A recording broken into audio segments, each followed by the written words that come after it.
అందరూ నమస్తే. ప్రధాని నరేంద్ర మోడీ గారు వస్తున్నారు తెలంగాణకు. రావచ్చు, ప్రధానమంత్రి తెలంగాణకు రావచ్చు, దేశంలో ఎక్కడ తిరగవచ్చు. దాన్ని ఇక్కడ స్టేట్ బీజేపీ ఏం ప్రమోట్ చేస్తుందంటే, మొన్న వెస్ట్ బెంగాల్లో గెలిచినాం, ఇంకా నెక్స్ట్ తెలంగాణలో గెలుస్తాం. మోడీ రావడంతోనే ఇక్కడ రాజకీయ సంచలనాలు జరగబోతున్నాయి, ఇక బీజేపీ అధికారంలోకి రాబోతుంది. ఇది వీళ్ళు చేస్తున్న ప్రచారం. అసలు వెస్ట్ బెంగాల్తో తెలంగాణను ఎందుకు పోలుస్తున్నారు? మోడీ రావడం ఇదేం కొత్త కాదు, చాలాసార్లు వచ్చారు. మొన్న లోక్సభ ఎలక్షన్ ప్రచారం కూడా వచ్చారు. రెండోసారి ప్రధానమంత్రి అయినప్పుడు వచ్చిండు, మూడోసారి ప్రధాని తర్వాత ఫస్ట్ టైం వస్తుండొచ్చు బహుశా. కానీ బీజేపీకి తెలంగాణలో ఏం స్కోప్ ఉంది? వీళ్ళు చేస్తున్న పని ఏంది? వీళ్ళకి తెలంగాణ మీద ఉన్న ప్రేమ ఏంది? ఈ అంశాల మీద మాట్లాడదాం. ముందు సబ్స్క్రైబ్ చేయండి, షేర్ కూడా చేయండి. నిజానికి సరే, ప్రధానమంత్రి వస్తున్నప్పుడు మంచిదే కదా, తెలంగాణకి ఏమైనా వస్తుందేమో, తెలంగాణకి ఏమైనా ఇస్తాడేమో, ప్రధానమంత్రి వస్తున్నాడు కదా అనుకుంటాం, అంతవరకు ఓకే. సరే, మరి అనుకుంటాం కానీ వస్తాయా రావా అంటే తెలంగాణ ప్రజలకు అందరికీ తెలుసు. రావడము ఆ సెంట్రల్ చేసేటివి అవి ఎక్స్ట్రా ఏం కాదు. దక్షిణ మధ్య రైల్వే అదేదో సికింద్రాబాద్ రైల్వే స్టేషన్ ప్రారంభించడం, లేకపోతే ఇంకోటేదో ప్రారంభించడం అవన్నీ కూడా కేంద్రం బాధ్యత. గాయంది కూడా వేయకపోతే మన తెలంగాణ భారతదేశంలో ఉందా లేదా అని ఒక పెద్ద క్వశ్చన్ చేసుకోవాల్సి వస్తుంది. అది కాదు కావాల్సింది. తెలంగాణకు బీజేపీ ఏం చేసింది అంటే ఎవరు ఏం చెప్పలేరు. సెంట్రల్ మినిస్టర్ కూడా ఏం చెప్పలేరు. ఇద్దరు మినిస్టర్లు ఉన్నారు మన దగ్గర, వాళ్ళు కూడా ఏం మాట్లాడలేరు. మొన్న ఎవరు బండి సంజయ్ చెప్పిండు, ఏపీకి 9,000 కోట్లు ఇచ్చింది నరేంద్ర మోడీ ప్రభుత్వం అని. తెలంగాణ ఎంపీ, కరీంనగర్ ఎంపీ తెలంగాణకి ఏమి ఇచ్చిండో చెప్పలేకపోయాడు. ఒకసారి వీడియో చూడండి మీరు.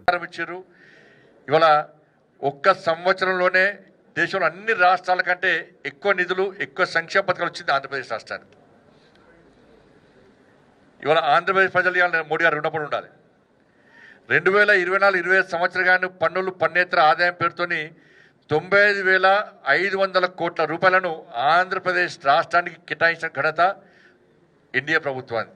మనకి ఏమైనా ఇచ్చి ఉంటే దానిలో సగం 9,000 కోట్లు, 4,500 కోట్లు, 4,500 కోట్లు ఇంకా సగం 2,250 కోట్లు, 2,250 కోట్లు ఇంకా సగం 1,100 కోట్లు, 1,125 కోట్లు ఇచ్చినా కూడా చాలా గ్రేట్గా చెప్పుకుంటుండే బండి సంజయ్. చెప్పలేదు. దానికి అర్థం ఏంటంటే తెలంగాణకి ఏమి ఇవ్వలేదని. ఇప్పుడే కాదు, తెలంగాణ వచ్చినప్పటి నుంచి కూడా ఏమి ఇవ్వలేదు. మరి వీళ్ళు ఎందుకు ప్రచారం చేస్తున్నారు? ఏమన్నా మోడీ కొత్తగా వస్తుందా? అంతకుముందు రాలేదా? అంతకుముందు 10 ఏళ్ళు ప్రధానమంత్రి కదా, ఈ 2.5 సంవత్సరాల కన్నా ముందు కూడా. మరి అన్నిసార్లు వచ్చినప్పుడు ఎందుకు రాలేదు? ఎందుకు తేలేదు? కొత్తగా ఏముంది తెలంగాణలో? మోడీ రావడం వల్ల ఏం మార్పు వస్తుంది?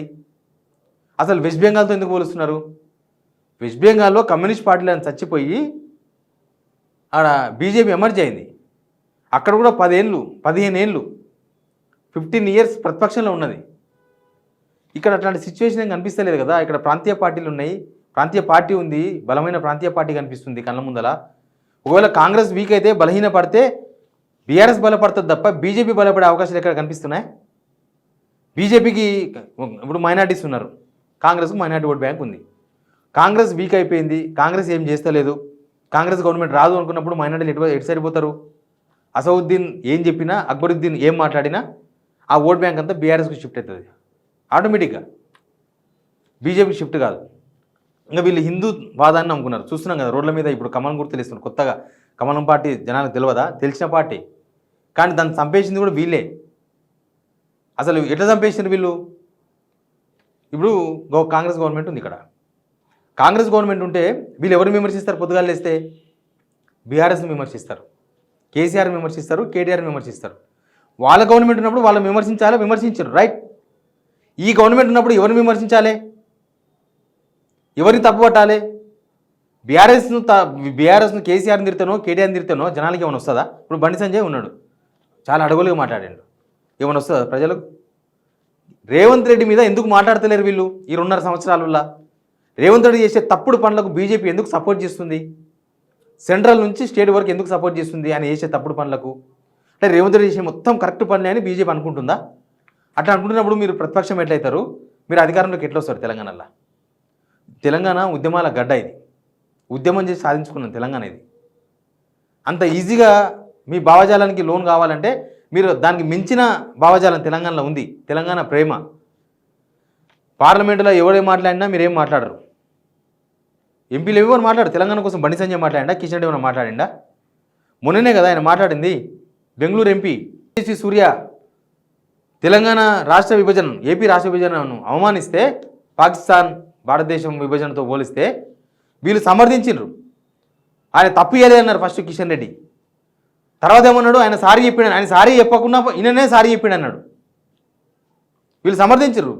బీజేపీ ఆఫీస్లో ప్రెస్ మీట్ పెట్టి సమర్థించారు. ప్రధానమంత్రి మోడీయే తిరుపతిలో మాట్లాడిండు కదా, తల్లి చంపినరు, బిడ్డ బతికింది, ఇవన్నీ మాట్లాడినరు. చంద్రబాబు నాయుడు ఎజెండాను వీళ్ళు అమలు చేస్తున్నారు, బీజేపీ అమలు చేస్తుంది రాష్ట్రంలో. ఆ ఎజెండాలో భాగమే రేవంత్ రెడ్డిని వెనకేసుకొస్తున్నారు వీళ్ళు.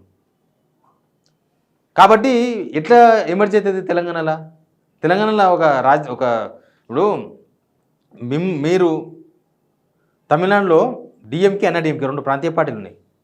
ఇన్ని సంవత్సరాలలో తమిళనాడులో ఆ 2 పార్టీలను మీరు ఓడించలేకపోయారు.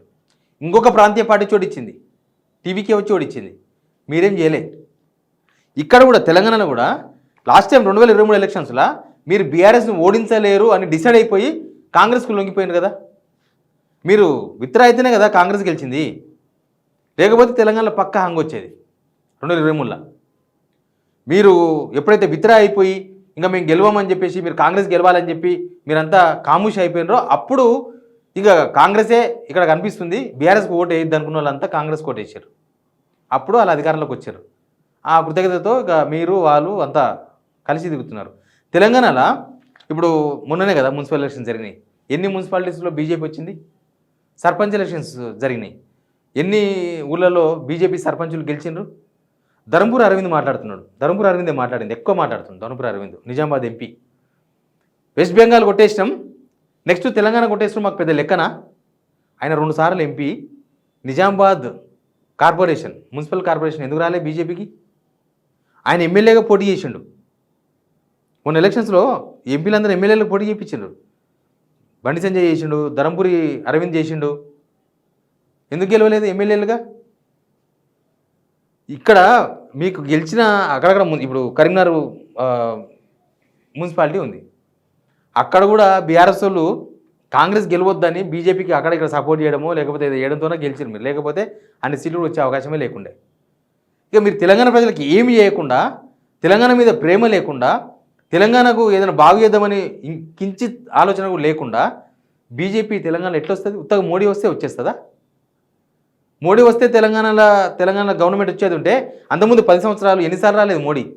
ఎందుకో రాలేదు. మీరు 8 మంది ఎమ్మెల్యేలు 8 మంది ఎంపీలు గెలిచారు.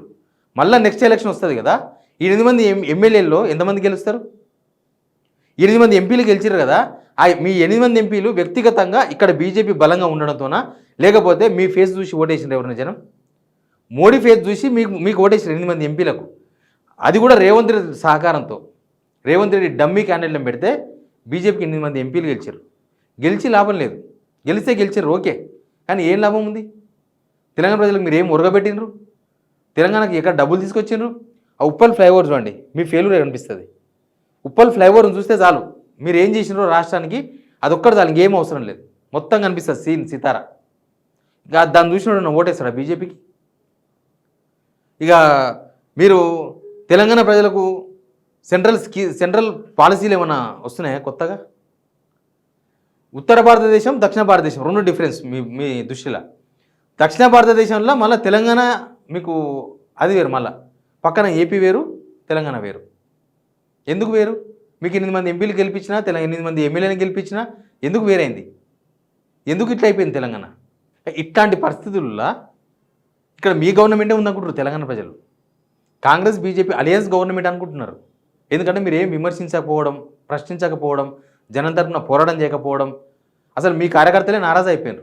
2.5 years అయింది గవర్నమెంట్ వచ్చి ఇక్కడ రాష్ట్రంలో.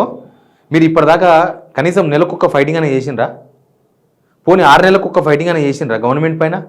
అందుకే ఇక్కడ 2 కాంగ్రెస్ బీజేపీ 2 గవర్నమెంట్లు కలిసి గవర్నమెంట్ పెట్టినా అనుకుంటున్నారు.